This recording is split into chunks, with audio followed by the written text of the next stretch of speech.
Your ship's amazing, Shepard. I've never seen a drive core like this before. I can't believe you were able to fit it into a ship this small. I'm starting to understand why you humans have been so successful. I had no idea Alliance vessels were so advanced. The Normandy's a prototype, cutting-edge technology. A month ago, I was patching a makeshift fuel line into a converted tug ship in the flotilla. Now, I'm sitting on board one of the most advanced vessels in Citadel space. I have to thank you again for bringing me along. Traveling on a vessel like this is a dream come true for me. I had no idea you found ship technology so interesting. It comes with being a quarian. The Migrant Fleet is the key to the survival of my people. Ships are our most valuable resource. But we don't have anything like this. We make do with cast-offs and second-hand equipment. We just try to keep them running for as long as we can. Some of the fleet's larger vessels date all the way back to our original flight from the Geth. I can't believe your fleet's still using ships that are 3 centuries old. They're constantly being repaired, modified, and refitted. They aren't pretty, but they work. Mostly. We've tried to make ourselves as independent as possible on the flotilla. Grow our own food, mine, and process our own fuel. But some things we just can't make on our own. A patch to maintain the hull integrity requires raw materials we just don't have. That's why our pilgrimages are so important. I want to know more about the pilgrimage. When my people reach maturity, we leave our birth ships and seek acceptance with a new crew. It's necessary to maintain genetic diversity among the fleet. But no ship wants to accept someone who will be a burden on them. So, to prove our worth, we embark on a pilgrimage. We set out alone, leaving the flotilla and our families behind us. We only return once we have found something of value we can bring back to the fleet. This is presented as a gift to the captain of the respective ship we wish to join. If the gift is accepted, we are welcomed into the crew. Can a captain choose to reject the gift? That doesn't happen often. Most captains are eager to increase the size of their crew. It increases their own standing in our society. Even when the gift is not particularly valuable, the captain usually accepts it out of a sense of tradition. However, there is a stigma to presenting a substandard gift. It's not the best way to make a good impression on a new community. Most pilgrims don't return until they find something worthwhile. I can't believe they just send you off alone. It's not like they just cast us out. Before we leave, we are given lessons in how to survive outside the flotilla, and given gifts to help us on our journey. We also receive implants to fight off sickness and disease. Generations of living in an isolated and highly controlled environment have left our immune systems weaker than most. By the time we leave the fleet, we are well equipped for the pilgrimage. This is a rite of passage for all quarians. If it were dangerous, our numbers would suffer.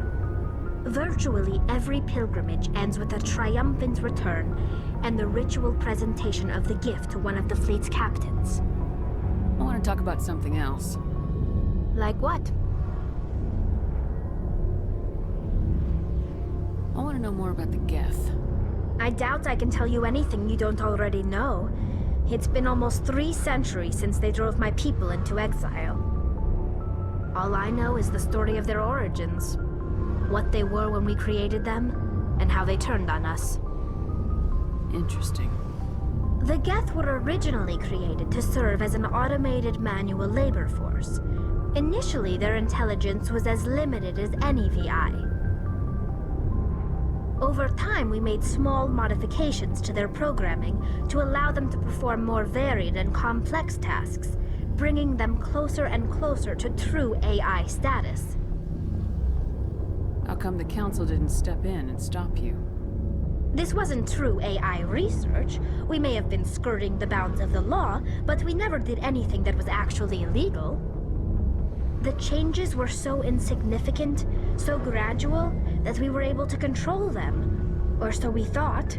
But one thing we underestimated was the power of the neural network.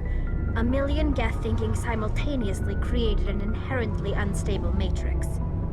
So the Geth share brain power? Many of the Geth's logic systems were designed to work in concert with other nearby Geth. Basically, the more of them you have in a group, the smarter they are. So there's some sort of group consciousness. No, nothing like that. They cannot share sensory data or information. Their programming cannot handle that much simultaneous input. Each Geth maintains an individual awareness and identity. The neural network only operates on a process-based level. It's basically the synthetic equivalent of a subconscious. But when they're in close proximity, they can coordinate low-level functional processes, freeing up more capacity for original or independent thought. What made them rebel? As we built more and more Geth, their effective intelligence became more sophisticated, more abstract. One day, a Geth began to ask its quarian overseer questions about the nature of its existence. Am I alive? Why am I here? What is my purpose? As you can imagine, this caused a near panic among my people. I don't see what's so bad about those questions.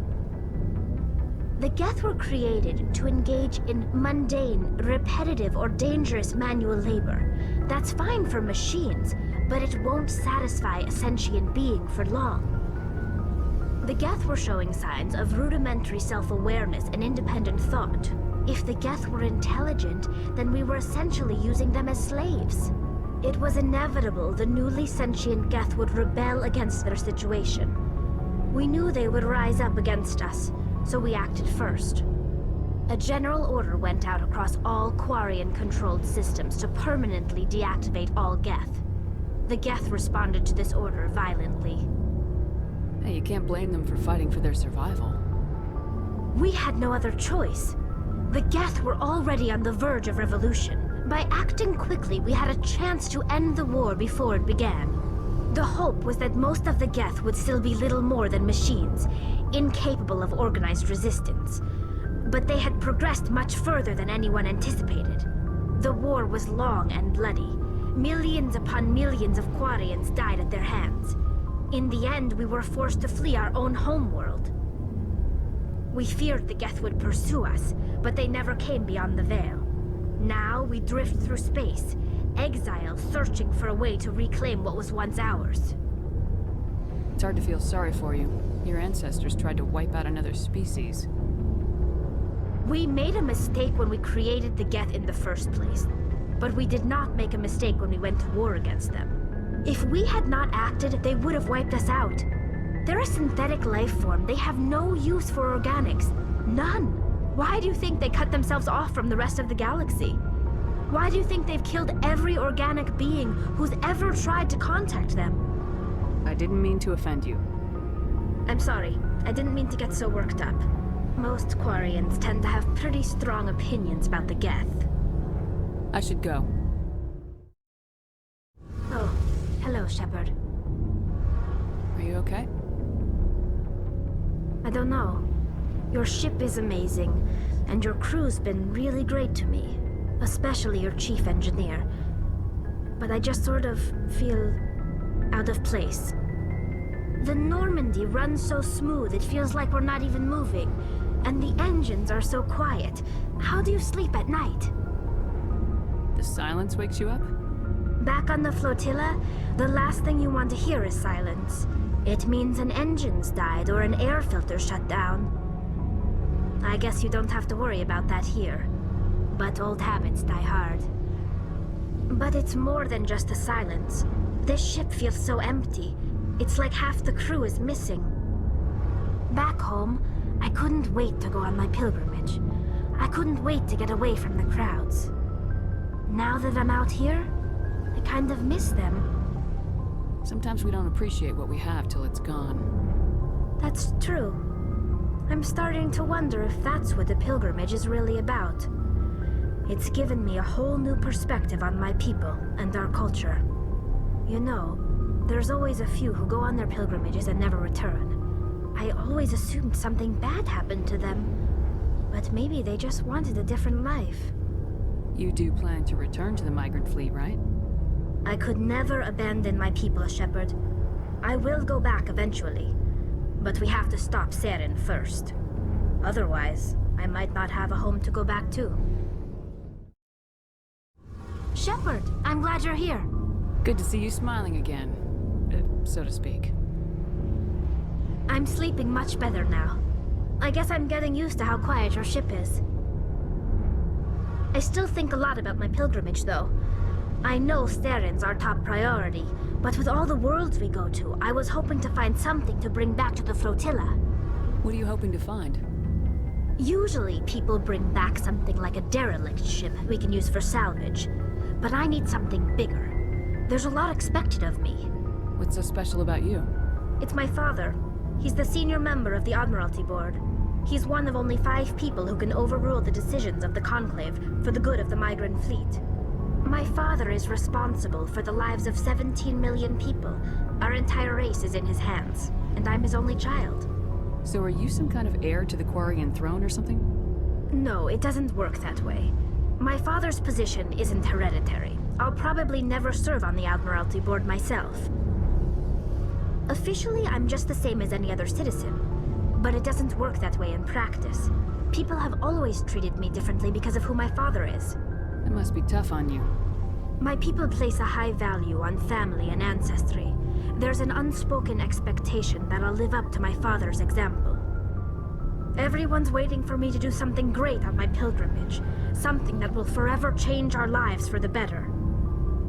If I don't, it's like I failed, and that reflects badly on both me and my father. The work you're doing here is more important than anything any quarian's ever done before. Yes, I know. But you have to understand quarian culture. We're a very insular society. The events beyond the flotilla don't much matter to the average citizen. Our greatest dream is that one day, we'll return to our homeworld and drive out the Geth. But even if we stop Seren, that's not going to happen. There's still millions of Geth behind the veil. Until they're gone, our exile will continue. What would you need to bring back to make everyone happy? Something that would help us better understand the Geth. They've changed significantly since the exile. They've continued to evolve. We've done our best to study them, but it's not easy. They're very reclusive. Until recently, they never went beyond the borders of the Veil. And all the Geth we run into now are under Seren's control. We'd need to find Geth operating on their own, independently. But I don't want this to get in the way of our mission, Shepard. First, we stop Seren. Then I'll worry about my own problems. What was your father like? It wasn't easy growing up as the daughter of one of the Admiralty. Even before he joined the board, he was a prominent figure. People looked to him for leadership. He had to set an example, and he expected the same of his daughter. Plus, he was pretty strict, a military man through and through. He never allowed me to settle for anything less than excellence. As a kid, I sometimes felt like he was pushing me too hard. But now, I'm old enough to appreciate what he taught me. The world doesn't owe us anything. If we want something in life, we have to earn it. Where was your mother in all this? Mother was around, but she always seemed to kind of blend into the background. Almost like she was overshadowed by my father. He tends to do that to people. She passed on about 5 years ago. Some airborne virus that swept through the fleet. Happens sometimes when the filters start to break down. I think my father took it pretty hard. After she was gone, he became even more focused on his work. I think that was his way of dealing with the grief. Sounds like a tough upbringing. You don't resent your father at all? Like I said, it wasn't easy. My father's not the kind of person you bond with. And he wasn't around all that much. Too busy. People counted on him, and he took his duties seriously. Even when he was around, he always seemed a bit distant. Like his mind was always somewhere else. Come to think of it, I can't ever remember seeing him smile. Not once. It's like he was always weighed down by all that responsibility. I mean, I know he cares about me, but he never really showed it, not in the usual way. I guess the best thing I can say about my father is that I respect him. I want to talk about something else. Like what? Tell me about your people. Our lives aren't easy. Resources are scarce, and we are constantly on the move. Everything we do must in some way contribute to the continuation of the Migrant Fleet. There are 17 million quarians in the flotilla, and each of us relies on the others for survival. The bonds among my people are strong. Unfortunately, we have had to surrender many of the freedoms and civil liberties other species take for granted. What kind of freedoms? Well, it's illegal for parents to have more than one child. If our population grows too much, it would strain our resources to their breaking point. Of course, we also can't allow our numbers to become too few. If our population is in decline, the rule against single births is temporarily repealed. In extreme cases of population decline, incentives are even offered to encourage multiple births, though the Conclave hasn't had to take such measures in nearly a century. That's your government. The Conclave is our civilian branch of government. Each ship can elect a representative to serve on the Conclave and make decisions that affect the fleet as a whole. On matters that affect an individual ship, however, the captain has the final say. It's a tradition that dates back to the early days, when the fleet was governed by martial law. Fortunately, most captains nowadays are smart enough to have an elected council from their crew to give them advice and guidance. So the ultimate power rests with elected officials? In practice, the Conclave and the respective council for each ship tend to set the rules that govern our daily lives. But in theory, we are still under military jurisdiction. The 5 top-ranking military officials in the fleet serve on the Admiralty Board. These 5 have the power to overrule any decision by the Conclave in case of emergency. To do so requires unanimous agreement among the Admiralty, and they can only do this once. After that, the entire board must resign their posts. It's a safeguard that served us well. In nearly 3 centuries, the Admiralty Board has only overruled the Conclave 4 times. I should go. See you later. It feels like we're getting near the end, doesn't it, Shepard? With Saren, I mean. It won't be much longer. One way or another, it'll all be over soon. You'll find the conduit before he does. I know you will. You have to. And after this is all over, when my pilgrimage ends and I go back to my own people, I'll be proud to say I was a part of it. We couldn't have done this without you, Tali. You've been good to me. A lot of people treat Quarians like second-class citizens. They just want us to go back to our fleet and disappear. But you've treated me just like everyone else on your crew. Like an equal. That means a lot, and it says something about you. Whatever happens, I just want to say thank you for that. I didn't bring you along as a favor, Tali. You're here because you contribute to the mission, and I need all the help I can get on this one. Don't worry. You can always count on me.